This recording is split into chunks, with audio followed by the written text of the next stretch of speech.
Nós vamos falar a partir de agora sobre o formato do programa, sobre a audiência especificamente e outros detalhes importantes. O programa não foi ao ar lá em 2024 porque havia um entendimento na direção do SBT que Lucas Guimarães não estava pronto para ter esse formato já no ar e já começar rodando.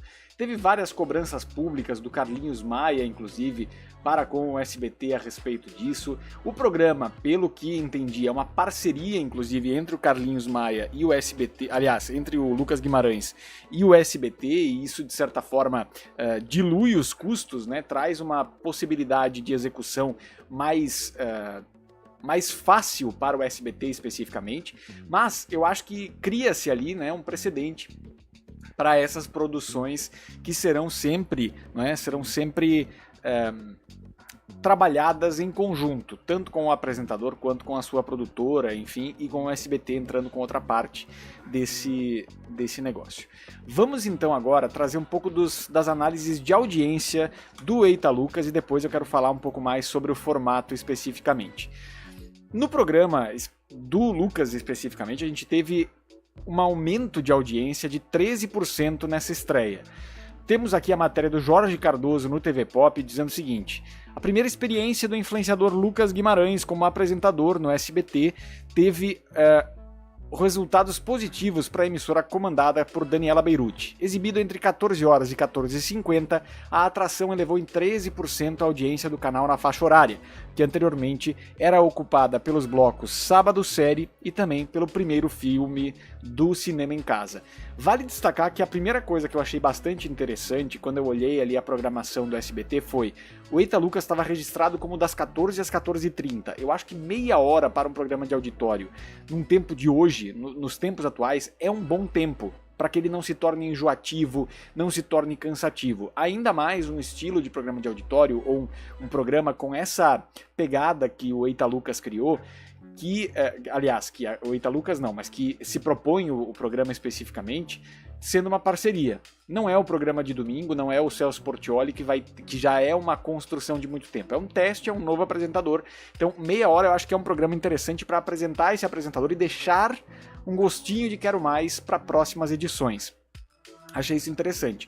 No fim das contas, o programa teve 50 minutos de duração, contando o intervalo. Imagino que uns 40, 45 minutos de arte, mais ou menos. Vamos ver se vai seguir dessa maneira para as próximas semanas. São 2 filmes no Cinema em Casa logo depois e entrega depois para outra faixa horária. Mas o fato é que o Eita Lucas conseguiu um bom resultado nessa estreia, né? Conseguiu ter um resultado que ampliou essa audiência dentro do panorama do que o SBT está acostumado a vivenciar, né? Então, o Eita Lucas, vamos para os números aqui pelo TV Pop. Trouxe resultados positivos, entre 14 e 14h50 levou em 13% a audiência do canal. Os dados prévios apurados pelo TV Pop mostram que o Eita Lucas marcou 2,42 pontos de média, pico de 2,86 e participação, share, entre televisores ligados de 5,92%. Nas 4 semanas anteriores, o Ibope anotado pelo canal fundado por Silvio Santos foi de 2,13 pontos, ou seja, levantou um pouco aquela audiência ali, ficou bem atrás da Record, muito atrás da Globo, mas melhorou um pouco a audiência do que o SBT tinha tradicionalmente ali naquele horário. Isso é um bom ponto. O que eu vi acompanhando ali no Breno Moura a audiência quase que minuto a minuto, não, mas mais ou menos espaçado dentro desse período, é que ele recebeu do Chaves com 3 pontos de média, caiu ali para 2,1, 2 e alguma coisa. Aí houve um momento em que se manteve no miolo do programa ali, na metade do programa, se manteve ali em 2,5, alguma coisa assim, e depois no final caiu de novo, 2,5, 2,8 no pico, e depois caiu de novo para outra etapa. Então, de audiência, foi bem o programa dentro do que o SBT tem de realidade hoje, né?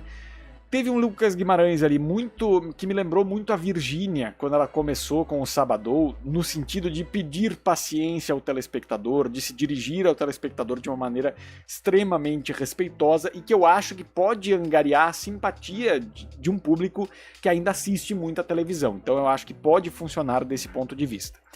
Quando a gente fala em expectativa sempre, eu acompanho muito esse tipo de expectativa que fica ao redor de influenciadores, que fica ao redor dessas figuras que vão estrear na televisão, e eu vejo que há, como em praticamente todos os assuntos que a gente vê hoje em dia, uma polarização extremada o tempo todo. Então há aqueles que falam que o Lucas Guimarães é o novo Gugu, o que pra mim é pelo menos precipitado, né? E há aqueles também que falam que não tem a menor chance de dar certo, que já foi adiado por um ano, que vai ser um fracasso o tempo todo, o que eu também não vi. Eu vi um influenciador empenhado em entregar um produto de TV aberta. Um programa que teve, me parece, bastante cortes, mas principalmente com uma vibe de TV aberta e uma vibe SBTista que me parece ser, de certa forma, promissora. Para dar 10 pontos no sábado à tarde? Nunca. Mas para talvez se tornar mais competitivo contra a Record no longo prazo? Talvez. Tinham outros apresentadores que poderiam arcar com essa responsabilidade com mais tranquilidade? Tinham, mas aí eles não dividiriam custos com o SBT. Né? Não teriam essa pegada também da internet popular, de certa forma. Talvez, né? Otaviano Costa seria uma opção, com certeza. Outras figuras teriam muito espaço também nesse sentido. Mas o SBT optou por esse caminho. E, de novo, eu acho que o Lucas ele conseguiu, de certa forma, dar um pouco daquele contorno de TV aberta. O Pegue o que Der, né?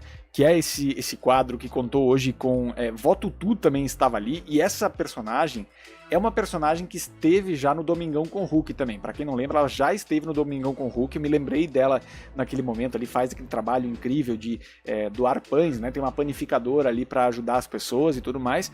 Mas o Pegue o que Der é basicamente o Supermarket, que era um sucesso dos anos 90 na Band. Eu adorava assistir. É uma ideia simples, muito objetiva e que conecta com o povão, com a galera mesmo, que é essa coisa de poder ir pro mercado. Eu, por exemplo, se tivesse a oportunidade de ir pro mercado e pegar o que eu quisesse, seria uma festa, seria maravilhoso, né? E essa dinâmica é uma dinâmica que costuma funcionar em televisão aberta. Então eu acho que, para mim, é um acerto, não tem nada de novo, não tem nenhuma novidade no que a gente observou ali, mas é algo que atrai o público de televisão aberta. Essa ideia de arena, de estar, e principalmente achei muito interessante também ter um primeiro programa em Aracaju, no Sergipe, para tirar um pouco esse peso do centro do Brasil, no sentido de Rio, São Paulo, que são historicamente retratados na televisão, são dois estados incríveis, duas cidades incríveis, mas que já foram muito retratadas na televisão. Então, quanto mais a gente pulverizar isso com assuntos universais, pode funcionar. Trazer Calcinha Preta, por exemplo, para o primeiro programa é também apelar para aquela questão mais popular, né? É também apelar para esse universo do forró, universo da TV aberta, que muito recebeu o forró em diversos momentos. Ter uma atração ao vivo ali é bem interessante. Quando eu pensei que o programa teria somente 30 minutos de duração, e eu achei essa uma boa ideia, fiquei imaginando que uma gravação dessas em uma tarde, você abre a frente de diversos programas, de uma quantidade gigante de programas pela frente, e a externa se torna um pouco mais barata, né? Não sei se vai ser o caso daqui pra frente, mas o que eu vi ali no Pegue o que der, Pegue o que puder aí, achei muito TV aberta. Calcinha Preta estar presente no programa e o formato de arena ali, foram relatados vários problemas durante a gravação do Eita Lucas em Aracaju, várias questões ali, mas me pareceu muito interessante. Não era um auditório gigantesco de pessoas, mas havia ali a praia ao fundo, essa imagem aérea, uma imagem extremamente solar pro programa, que é bem interessante pro sábado à tarde, um programa bem colorido, achei muito bonito isso também, né? E essa ideia de ter também um quadro de calouros ali, eu achei que faltou amarrar um pouco melhor uma coisa na outra ali e tal, ficou um pouquinho solto, mas eu achei interessante a ideia de ter quadros que acabem rápido e vá pro próximo, né? Não em 10 segundos, mas que acabe rápido e vá pro próximo. A ideia ali do supermercado durou o quê? Acho que 10 ou 15 minutos no máximo, né? E depois passa pro palco, vai para outra matéria externa e tudo mais. Eu acho que pode funcionar dentro das pretensões do que o SBT tem durante uma tarde de sábado, né? Acho que o Carlinhos soube misturar essa coisa do popular, do forró, por exemplo. Eu digo da questão de conteúdo especificamente, tá? Conseguiu misturar essa coisa do popular com a coisa do gospel, que também tem uma aderência gigantesca, acredito, no público do SBT. Funciona bem também. E essa postura dele de se conectar muito com as pessoas e dizer que ele tá ali para aprender, tem muita coisa para fazer ainda, mas que tá disposto a aprender, é muito interessante. Eu acho que funciona e é um discurso que cola com o público de TV aberta. Então eu acho, o resumo de tudo que a gente viu aqui é o seguinte: eu vi no Eita Lucas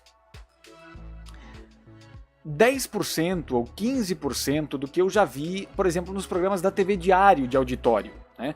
Tem mais orçamento, tem mais estrutura, mas até por ser em Aracaju e a TV Diário ser de Fortaleza, no Ceará, e ter João Inácio Show, Enio Carlos, que aí sim são profissionais de rádio, que já conheciam o formato de auditório e vão para televisão, né?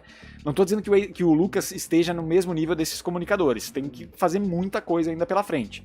Mas eu acho que ele utilizou um pouco dessa fórmula dos programas,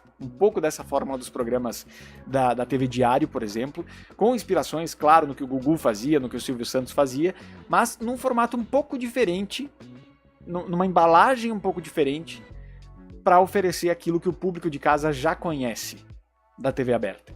E eu acho que isso é uma tentativa válida. Então, eu não vi ali, eu fui preparado pelas críticas que existiam, eu fui preparado para ver um cara completamente despreparado. Eu, particularmente, não conhecia o Lucas Guimarães antes sabia que ele era o marido do Carlinhos Maia, mas não conhecia o trabalho dele na internet. E fui ver o programa pelas críticas que haviam contra ele, com 2 pés atrás, assim, com uma sensação de esse cara não vai saber se comunicar com o público, não vai ter jogo de cintura ali com algumas situações. E claro, é um cara cru ainda, né, que precisa trabalhar muito, mas achei que conseguiram, pelo menos na edição, se foi tão caótico na gravação, mas na edição pelo menos conseguiram dar uma boa trabalhada para ele ter uma conexão com o público, uma maneira de se conectar com as pessoas ali, que não é maravilhosa, que não é Celso Portiolli, mas que tem um caminho pela frente que eu acho que pode funcionar. A audiência em São Paulo respondeu relativamente bem. Ele conseguiu receber com 3, caiu um pouco, depois manteve alto no miolo e depois caiu de novo no final. Então perdeu a audiência com o produto anterior, o que é um problema, conseguiu crescer e se estabilizar por um período, e depois caiu de novo. São estudos que terão que ser feitos, televisão aberta é assim, e eu espero que prospere esse programa do Lucas, porque seria uma forma de ir trazendo talvez um público um pouco diferente para frente da televisão, ou recuperar esse público que o SBT precisa recuperar, certo? Segue o legalzinho na programação da Rede Guest.